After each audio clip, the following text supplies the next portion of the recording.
C'est dans la nuit du 31 mars 2018, à minuit, et un garde forestier du parc national de Kanha, au centre de l'Inde, termine sa dernière ronde sous la faible lueur de sa lampe torche. Jusqu'à présent, tout avait été plutôt routinier. Mais tout à coup, le faisceau de sa lampe heurta ce qui semblait être un monticule de sable ou un tronc d'arbre tombé, allongé au milieu du sentier. Alors que le garde s'approche, son cœur se serre en réalisant qu'il ne s'agit pas d'un monticule, mais d'une immense silhouette rayée.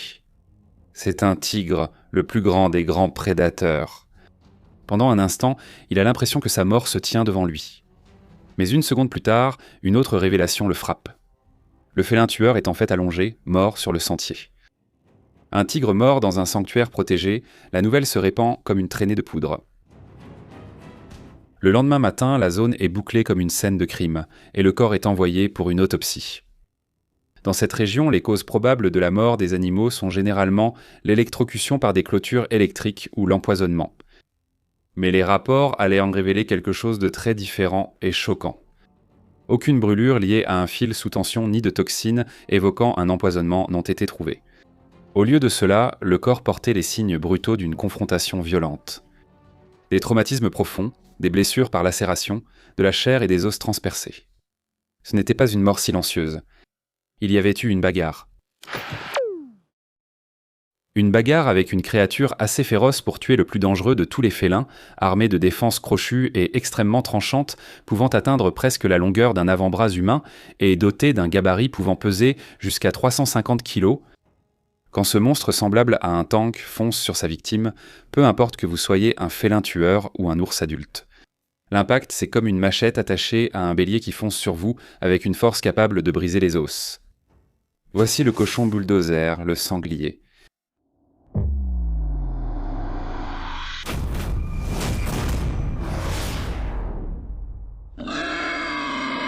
Quand tu te maries, choisis un endroit sans sanglier. Contrairement à de nombreuses cultures asiatiques et européennes, où les sangliers symbolisent de prospérité et chance, dans le Japon rural, les jeunes hommes en âge de se marier étaient autrefois avertis par ce proverbe. Cela évoque le sanglier dans un sens bien plus sombre. Et il y a une raison très troublante derrière cela. Les sangliers ont gagné des surnoms comme le roi des nuisibles ou les zombies écologiques à cause de l'ampleur des destructions qu'ils provoquent sur les cultures et les terres agricoles. L'exemple le plus effrayant de cela remonte à 1749 dans la ville de Hachinohe, au Japon. Les agriculteurs là-bas avaient déjà des difficultés financières et ont décidé de se tourner vers la culture du soja pour survivre. Mais pour cela, ils ont dû défricher de grandes parcelles de forêt. Cependant, une fois les arbres disparus, il ne restait plus que des broussailles épaisses et un sol rempli de racines, ce qui constituait en gros des conditions idéales pour que la population de sangliers explose. Ce qui a suivi n'était pas seulement une mauvaise récolte, mais un effondrement agricole total. La population croissante de sangliers a ravagé les champs, arraché les cultures plantées, pillé tout ce qui restait debout et dépouillé la terre jusqu'à ce qu'il ne reste plus rien. Cela a dégénéré en ce qui allait plus tard être connu sous le nom de famine du sanglier, une catastrophe qui a fini par tuer près de 3000 personnes. Cependant, il y a un contexte encore plus troublant derrière tout cela, et nous y reviendrons dans un instant. Mais d'abord, ces soi-disant cochons zombies méritent une véritable présentation. Sus scrofa, communément appelé sanglier, porc sauvage, cochon sauvage ou simplement cochon sauvage, est l'un des mammifères les plus largement répartis sur la planète. À l'origine, il était natif de l'Asie, de l'Afrique du Nord et de l'Europe, mais il a également été introduit dans les Amériques et en Océanie. Des montagnes et régions alpines s'élevant à plusieurs milliers de pieds, aux forêts denses, prairies ouvertes, marécages, et même de vastes parties des zones habitées par l'homme. Ces bêtes massives à la carrure de fer ont prouvé qu'elles pouvaient survivre presque partout, dans presque toutes les conditions. Sauf dans les régions enneigées toute l'année, où leurs pattes courtes et trapues peinent à avancer dans les congères. Sur une ossature massive qui peut atteindre de 60 kg jusqu'à plus de 350 kg, selon la région et le sexe, ces pattes relativement petites semblent être un désavantage évolutif, mais en réalité, elles sont tout sauf cela. Non seulement un sanglier peut encore courir à des vitesses vertigineuses, allant jusqu'à 50 km/h même sur de courtes distances, mais il peut aussi sauter jusqu'à 1,50 m en l'air. Les petites pattes sous leur corps massif abaissent leur centre de gravité pour éviter qu'ils ne basculent, ce qui serait un risque bien plus grand si trop de poids reposait sur de longues pattes. En dehors de cela, la hauteur relativement faible due à ses pattes permet au sanglier de garder son groin près du sol presque en permanence. C'est important car une grande partie de son alimentation provient du fait qu'il déterre de la nourriture enfouie sous le sol. Et grâce à ce groin massif, qui est 1000 fois plus sensible aux odeurs que celui des humains, le sanglier peut détecter de la nourriture enfouie à 8 mètres sous terre ou jusqu'à 11 km de distance. Après avoir détecté l'odeur, l'animal commence à creuser la terre en gros morceaux, comme une grue en action. La région située derrière ces omoplates se soulève pour former une bosse musculaire prononcée, composée d'os renforcés et de fibres musculaires extrêmement denses. Associée à un cou court et épais au point d'être presque immobile. Cette structure entière ne fait pas que stabiliser la colonne vertébrale et servir d'amortisseur. Elle transforme aussi tout le haut du corps en un système de levier compact capable de canaliser une force énorme directement dans la tête et le museau. La tête elle-même occupe environ un tiers de la longueur totale du corps, et avec 2 défenses saillantes et un museau cartilagineux fortement renforcé à l'avant, elle agit comme une charrue combinée capable de creuser pratiquement n'importe quelle surface en quelques minutes, malgré des profondeurs de plusieurs pieds, et peut retourner des rochers pesant plus de 50 kg. Un petit groupe de ces énormes cochons comme celui-ci peut retourner l'équivalent de 1 à 2 terrains de football en une seule nuit, et un seul sanglier est capable de retourner plus de 40 terrains de football en une année. À cause de ses yeux très petits et enfoncés, un sanglier ne peut à peine distinguer des objets à 10 ou 15 mètres de distance et ne voit pas les couleurs. Mais son incroyable sens de l'odorat compense largement cela, et ce qui reste est couvert par ses grandes oreilles très sensibles. Non seulement un sanglier peut déterminer la direction exacte d'un son qui arrive, mais il peut aussi distinguer les bruits quotidiens, comme le bruissement d'une feuille, de tout ce qui est inhabituel, même aussi faible qu'un chuchotement humain, jusqu'à 100 mètres de distance. Omnivores très polyvalents, presque comme les humains, ils tirent l'essentiel de leur alimentation, quel que soit l'habitat, des racines et tubercules qu'ils déterrent toute l'année. Ce fouissage est également très utile dans les régions enneigées, où ils doivent chercher des baies, des graines ou des noix tombées sous la neige et les manger lorsqu'elles sont mûres. Les sangliers vivant près des humains peuvent aussi subsister grâce aux tas d'ordures ainsi qu'aux feuilles, brindilles et jeunes pousses. Un sanglier de taille moyenne a besoin d'environ 4500 calories par jour pour subvenir à ses besoins. Pour y parvenir, il reste debout presque toute la journée, parcourt le terrain et cherche sans cesse de la nourriture pour de maigres apports tirés des végétaux. Une petite mais significative part de 5 à 10% de cet apport provient d'une source animale. Quand il s'agit de cette partie de son régime, le sanglier se déchaîne vraiment.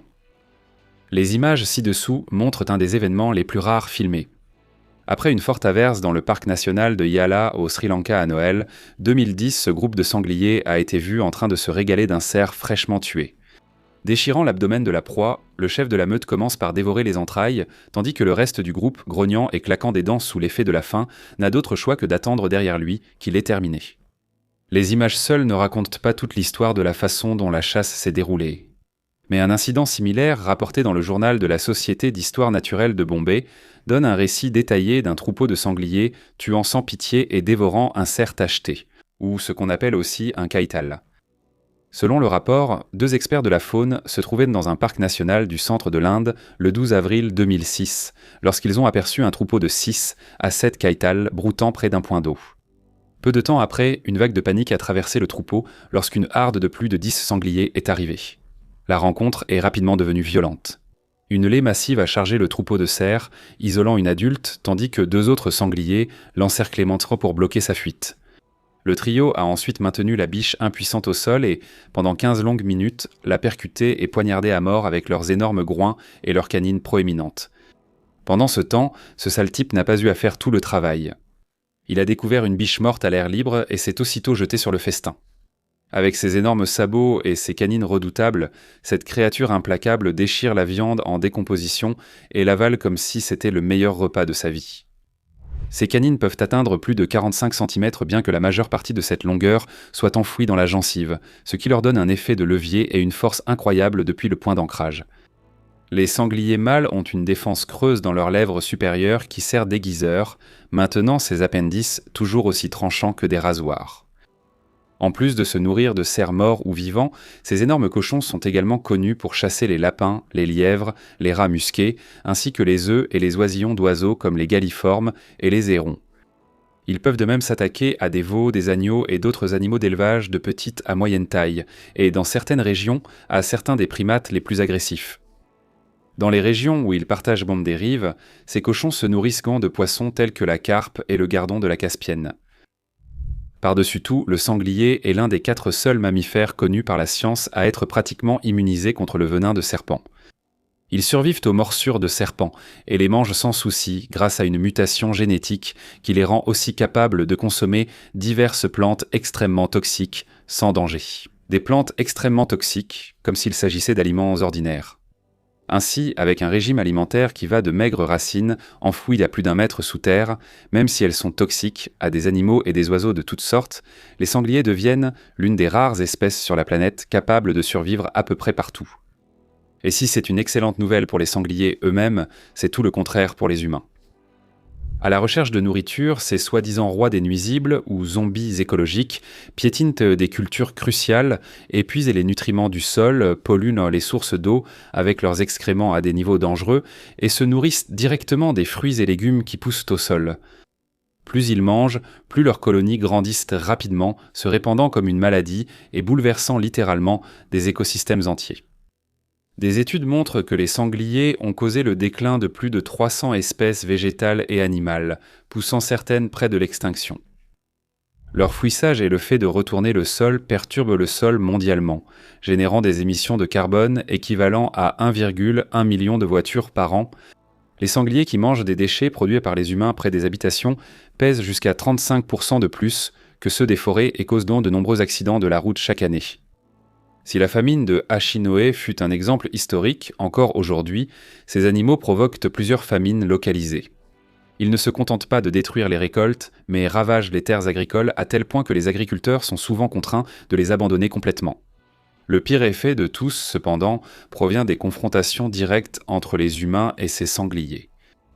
D'après les données recueillies entre 2000 et 2019, un total de 1532 attaques de sangliers ont été signalées dans le monde, entraînant 172 décès humains, soit une moyenne d'environ 8,6 morts par an.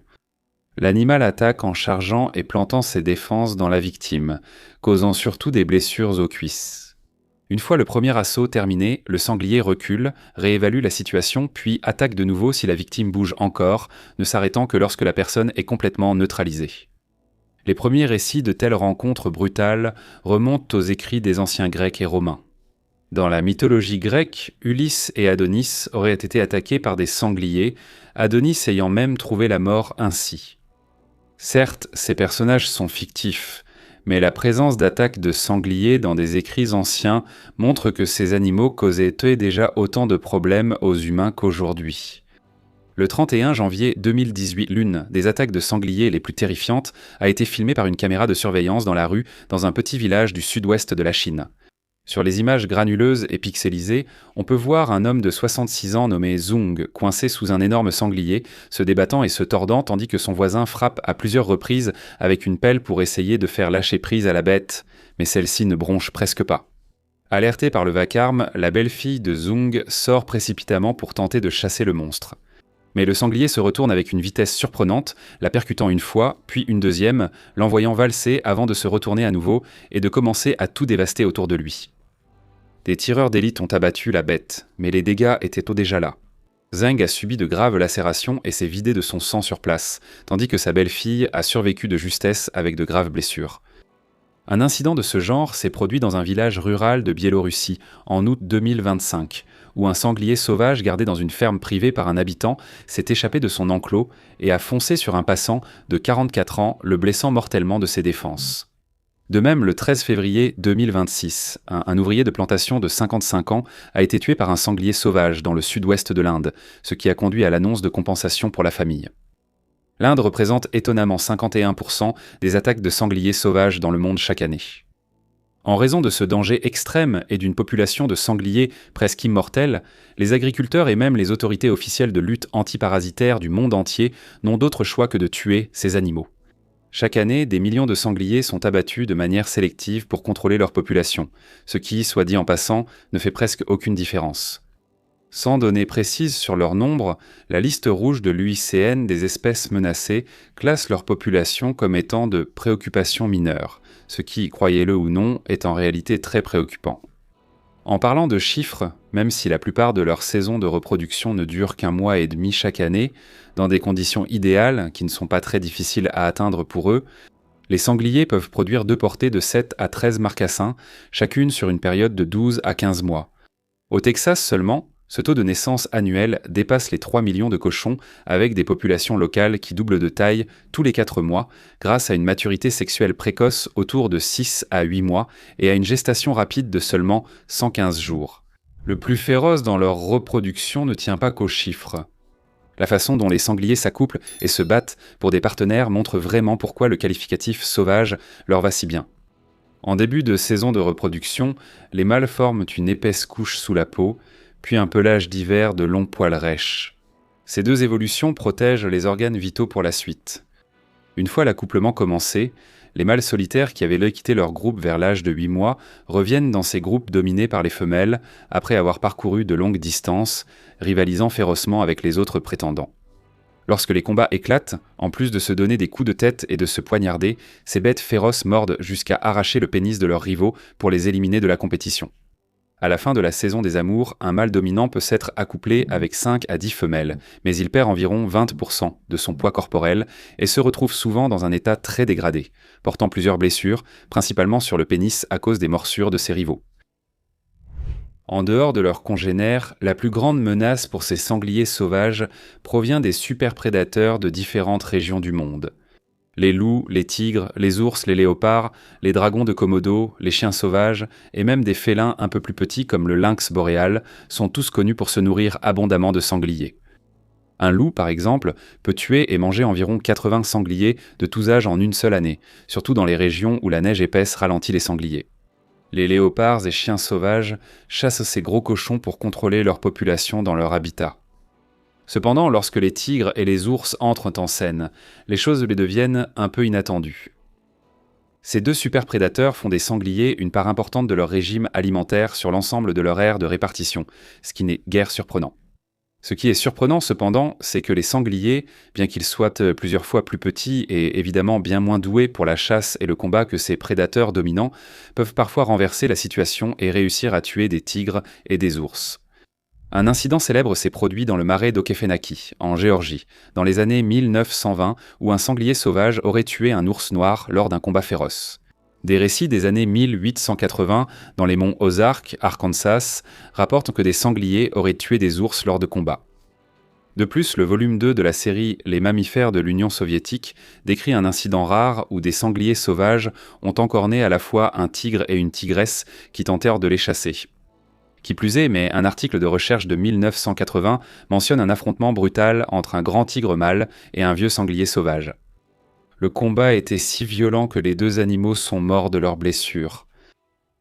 Ce qui, à mon avis, est bien plus honorable que de se faire couper le sexe en essayant d'avoir des rapports. Je veux dire, qui fait ça? Des porcs? Oh, ouais, non, oui. Non, ce sont des porcs. Enfin bon, je vais y aller. À plus les gars, salut!